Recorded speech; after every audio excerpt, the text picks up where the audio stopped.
করে সাইরে আমার ওরা অ্যাটাক করছে, পরিকল্পিতভাবে অ্যাটাক করছে। অ্যাটাক করে আমার 1,08,500 টাকা নিয়ে গেছে।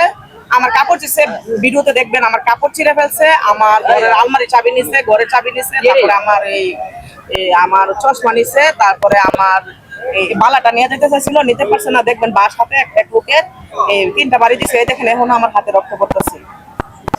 আমাকে শারীরিক, মানসিক, আর্থিক সব দিক দিয়ে ক্ষতিগ্রস্ত করছে। আপনার আঘাত করা হয়েছে কি দিয়ে? পাঁচ দিয়ে করছে। কয়জন আঘাত করছে? এই একাধিক লোক।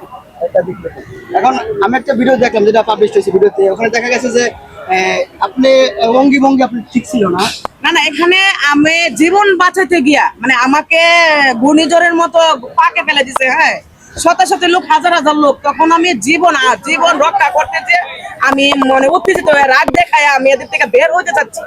আমি বের হতেই পারছি না, বের হতে দিচ্ছে না আমাকে। এইভাবে আমার গতির মধ্যে ফেলে দিচ্ছে, এরকম করছে। শত লোক না, হাজার লোকে।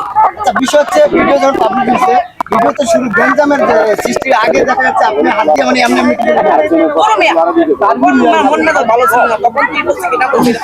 এত কথা বলবেন না, এত কথা বললে আপনাকে সবাই দেখছে। আপনিও দেখেন কি আসলে কমেন্টে তো আপনি শোনেন, আপনি ইন্টারভিউ নিতে আসছেন না, এই সাক্ষাৎকার নিতে আসছেন, সাক্ষাৎকারে এত কথা বলেন কেন? কমেন্টে তো অনেক আপনি কমেন্ট করা খারাপ, যারা কমেন্ট করছে তারা তো ঘটনাস্থলে প্রেজেন্ট ছিল না। ওদের উদ্দেশ্যে আমি বলতে চাই, ওরা ঘটনা ক্যামেরার সামনে মানুষ একটা বলে, ক্যামেরার পেছনে ঘটনা থাকে আরেকটা। আর সত্য যাচাই বাছাই করে তারা কমেন্ট করবে। আর মানুষ আমাকে কমেন্ট বক্স ছিল মন্তব্য প্রকাশ করার জায়গা। কমেন্ট যে কোনো কমেন্ট যে কেউ করতে পারে। আর আমার কথা হলো, কারো কমেন্টে আমার কিছু আসে যায় না। যারা আমাকে ভালোবাসে, আমার অডিয়েন্স, তারা আমার সম্পর্কে পজিটিভ কমেন্ট করবে। আর যারা আমাকে ভালোবাসে না, তারা আমাকে নেগেটিভ কমেন্ট করবে। তবে আমি আশা করি শতকরা 100%-এর মধ্যে 99% মানুষ আমার ভালোবাসার মানুষ, আমার অডিয়েন্স পজিটিভ কমেন্ট করবে। যেহেতু আপনি হেনস্থার শিকার হয়েছেন, আপনার একটা মেয়ে মানুষ, আপনার পক্ষে তো অডিয়েন্সে থাকার কথা, কিন্তু কিছু মানুষ আছে যে বাজে কমেন্ট করে। না, কিছু করতেই পারে। শুনেন, এক জীবনে আপনি কারো কাছে প্রিয় হতে পারবেন না, সবার কাছে প্রিয় হওয়া যায় না। আমি সবার কাছে প্রিয় হইতে গেলে আমার একমাত্র সমাধান হলো আমার মৃত্যু। আমি যেদিন সাদা পাকা ফোনে জড়াই যাব, ওই দিন আর সবাই আফসোস করে আমার সত্য বলে, মেয়েটা ভালো ছিল রে, এর আগে আমি কারো কাছে ভালো হতো। আমি কেন, আপনি কেউ ভালো হতে পারবো না। এক জীবনে মানুষ সবার কাছে প্রিয় হতে পারে না, প্রিয় অপ্রিয় বলতেই জীবন। আমি আগে বলতে পারবো। আরেকটি বিষয় হচ্ছে মানে ক্লিয়ার করে, যেহেতু আপনি মামলা করবেন বলছেন। হ্যাঁ, মামলা করছি শেরেবাংলা নগর থানার মধ্যে। আমি মামলা দিচ্ছি, এখন এটা ইনভেস্টিগেশন করবে। একটু অনেকেই জানতে চাই যে আপনি যে 1,08,500 টাকা নিয়ে গেছেন, এই টাকাটা কোথা থেকে বা কেন এত টাকা নিয়ে গেছেন?